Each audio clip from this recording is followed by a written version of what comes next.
President Trump remained defiant today, if only on Twitter, reasserting there was no collusion with Russia and that the feds should instead focus their investigation on Democrats.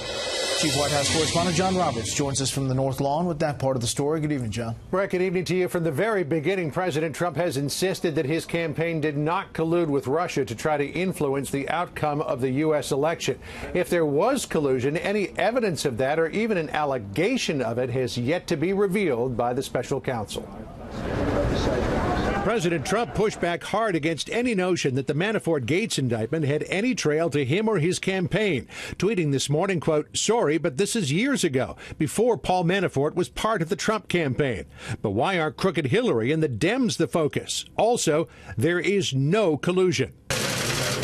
In the daily briefing, Press Secretary Sarah Sanders not only sought to distance the White House from Manafort, but also downplayed his role, ignoring the fact he was campaign chairman for 3 months. Today's announcement has nothing to do with the president, has nothing to do with the president's campaign or campaign activity. Paul Manafort was brought in to lead the delegate process, which he did, and was dismissed not too long after that. The Democratic leader. On Capitol Hill, Democrats wasted no time in playing connect the dots. What we know now is that an alleged unregistered foreign agent was given the chairmanship of a campaign for the presidency of the United States, and with it, untold influence on a future president and his party. The White House was also aggressively distancing itself from George Papadopoulos, who served as an unpaid volunteer in the president's Foreign Policy Council and attended at least one meeting with then-candidate Donald Trump and Senator Jeff Sessions.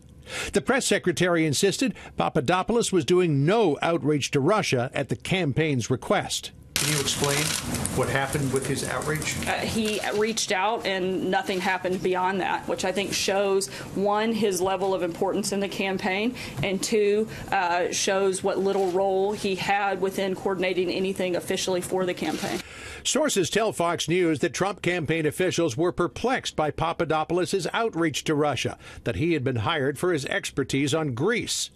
Sources familiar with the president's legal team say the White House is unconcerned by the guilty plea. It was evidence provided by the White House, they say, emails that led to Papadopoulos' prosecution.